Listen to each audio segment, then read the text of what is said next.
গত 16 বছর ধরে খুনি হাসিনা এবং তার দোসররা ভারতের প্রেসক্রিপশনের মাধ্যমে আমাদের শিক্ষা ব্যবস্থাকে ধ্বংস করেছে, আমাদের বিচার বিভাগকে ধ্বংস করেছে, আমাদের সাধারণ বিভাগকে ধ্বংস করেছে, আমাদের দেশের সংস্কৃতিকে ধ্বংস করেছে, আমাদের দেশের সকল প্রতিষ্ঠানগুলোকে ভেঙে চুরমার করে দিয়েছে, আমাদের আলেম ওলামাদেরকে হত্যা করেছে।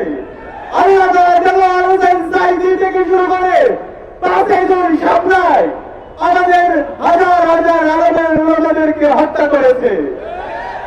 5 জুলাই 36 জুলাই 2024 সালের জুলাই বিপ্লবের মাধ্যমে আমাদের শহীদদের আত্মত্যাগের মাধ্যমে আজকে আমরা নতুন বাংলাদেশ পেয়েছি।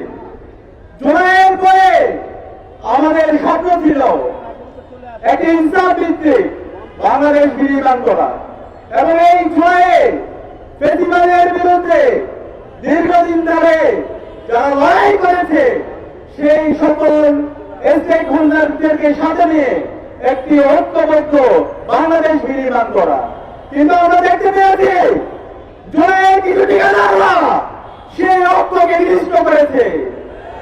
জুলাই যখন কারফিউ জারি করা হয়েছিল, ইন্টারনেট ব্ল্যাকআউট করা হয়েছিল, সেই সময় ঢাকার যাত্রাবাড়ি, মিরপুর, রামপুরা, বাড্ডা সারা দেশে বিপ্লবী জনতা তার রাস্তায় নেমেছিল, তারা স্লোগান দিয়েছিল নারে তাকবীর, নারে তাকবীর, দিল্লি না ঢাকা, ঢাকা ঢাকা।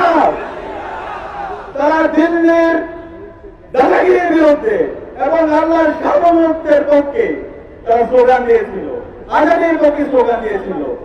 আমরা দেখতে পেয়েছি আমাদের যাত্রাবাড়িতে আমাদের কর্মী এবং আলিয়া মাদ্রাসার শত শত শিক্ষার্থী তারা শহীদ হয়েছে। তাহলে আমাদের শত শত শ্রমিকরা তারা জীবন দিয়েছে। এবং 18 জুলাই দিনে ঢাকা বিশ্ববিদ্যালয় যখন বন্ধ ঘোষণা করা হয়, আমাদের প্রাইভেট বিশ্ববিদ্যালয়ের ভাই বোনরা আবু সাঈদের মতো তাদের হাতে প্রসারিত করে তারা রাস্তায় নেমে তাদের জীবন দিয়েছিল। এবং শহরের মধ্যবিত্ত শ্রেণী এবং এলিটরা তারা রাস্তায় নেমে এই ফেসিবাদের বিরুদ্ধে তারা তাদের জীবন উৎসর্গ করেছিল। কিন্তু এই 5 আগস্ট পরবর্তী আমরা দেখতে পেয়েছি এই জুলাইয়ের ঠিকাদাররা আমাদের আলেম ওলামাদেরকে তারা বঞ্চিত করেছে। আমাদের যারা প্রাইভেট বিশ্ববিদ্যালয়ের ভাই বোনরা ছিল তাদেরকে বিভিন্নভাবে বঞ্চিত করেছে, এবং শহরের মধ্যবিত্ত শ্রেণী এবং তাদের যে মতামত দেওয়া দরকার ছিল তাদেরকে বঞ্চিত করেছে। এবং এর মাধ্যমে একটু অনৈক্য তৈরি হয়েছে, এবং যে অন্তর্বর্তীকালীন সরকার গঠিত হয়েছে আজকে 9 মাস পরও শহীদ পরিবারদেরকে সাথে নিয়ে শাহবাগে আমাদেরকে বিচারের দাবিতে নামতে হচ্ছে। এর চাইতে লজ্জা আর কি হতে পারে? অন্তর্বর্তীকালীন সরকারের উপদেষ্টাদেরকে বলতে চাই, আপনারা যদি দায়িত্ব পালন করতে না পারেন আপনারা পদত্যাগ করুন। ছাত্র জনতা দায়িত্ব নিতে রাজি আছে, এবং এই বিপ্লব যাদের মাধ্যমে হয়েছে আমাদের শহীদ এবং আমাদের গাজী, তাই জাতির শ্রেষ্ঠ সন্তান, তাদেরকে রাষ্ট্র থেকে স্বীকৃতি দেওয়া দরকার ছিল এবং তাদের দায়িত্ব নেওয়ার দরকার ছিল। কিন্তু আমরা এখন পর্যন্ত আমাদের শহীদ পরিবারগুলোকে রাস্তায় করতে দেখছি। আমাদের যারা আহত আছে, আমাদের যারা পঙ্গুত্ববরণ করে যারা হাসপাতালে বেডে কাটা আছে, তারা এখন পর্যন্ত তারা সঠিক চিকিৎসা পাচ্ছে না, আর্থিক সংকটে তাদের কাটাতে হচ্ছে। এই চেয়ে লজ্জা কিছু হতে পারে না। জুলাই ফাউন্ডেশন থেকে শুরু করে যারা আমাদের শহীদ এবং আহত পরিবারদেরকে যে কাজ করছেন তারা বারবার বিভিন্ন ধরনের আমলাতান্ত্রিক জটিলতা দেখান। আরে ভাই, কিসের আমলাতান্ত্রিক জটিলতা? রাস্তায় কি টাকা অভাব হয়েছে? আমরা প্রয়োজন না খেয়ে থাকবো? আমাদের শহীদ পরিবার, আমাদের যারা গাজীরা আছে তারা করছে থাকবে, সেটা আমরা মেনে নিব না। আমরা অন্তর্বর্তীকালীন সরকারকে অনুরোধ করবো, অনেক হয়েছে। আমাদের যে মেজর দাবি ছিল খুনি হাসিনা এবং তার দোসররা গত 16 বছরে বাংলাদেশে যে গণহত্যা চালিয়ে এসেছে এবং জুলাইয়ে যে গণহত্যা এবং শিশু হত্যা করেছে, এই প্রত্যেকটা হত্যাকাণ্ডের বিচার করতে হবে।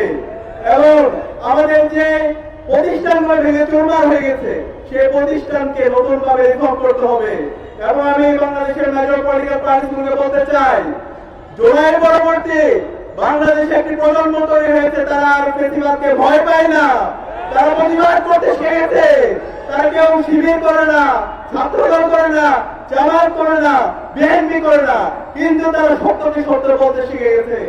আপনারা যদি জুলাই বিপ্লবের যে স্পিরিট, সেই স্পিরিট লালন না করেন, শহীদদের সাথে যদি গাদ্দারি করেন, খুনে হাসিনার যে পরিণতি হয়েছিল তার চাইতে খারাপ পরিণতি আপনাদের হবে। সাবধান হয়ে যান। সবাইকে আজকে জুলাই অক্টোবর কর্মসূচিতে অংশগ্রহণ করার জন্য আন্তরিক ধন্যবাদ জানাচ্ছি এবং এই ঐক্য যেন আমরা বৈষম্যহীন ইসলাম ভিত্তিক বাংলাদেশ বিনির্মাণ করে রাখ পর্যন্ত আমরা যেন জায়গা রাখতে পারি, সেই উদাত্ত আহ্বান জানিয়ে আমি আমার কথা শেষ করছি। ইনকিলাব জিন্দাবাদ। সালাম আলাইকুম।